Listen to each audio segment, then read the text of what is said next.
BPL 2026 আসুন এক নজরে দেখে নেই রংপুর রাইডার টার্গেটেড খেলোয়াড়। 1 Quinton de Kock, 2 Iftikhar Ahmed, 3 Marcus Stoinis, 4 Nicholas Pooran, 5 Rashid Khan, 6 Tristan Stubbs, 7 Mitchell Marsh, 8 Kagiso Rabada, 9 Sam Curran, 10 Babar Azam, 11 Nurul Hasan Sohan, 12 Shamim Hossain Patwari,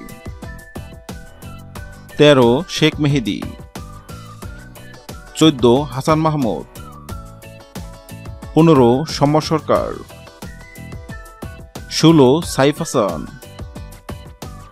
17 Nahid Rana, 18 Mohammad Saifuddin, 19 Mahidul Islam, 20 Khaled Ahmed. হ্যাঁ দর্শক, বিপিএল 2026-এ রংপুর রাইডার্সে আপনার পছন্দের কোন খেলোয়াড়কে দেখতে চান অবশ্যই কমেন্ট করে জানাবেন। ভিডিওটি ভালো লাগলে লাইক দিবেন এবং সাবস্ক্রাইব আমাদের চ্যানেলের সঙ্গে থাকবেন। ভিডিওটি দেখার জন্য আপনাকে অসংখ্য ধন্যবাদ।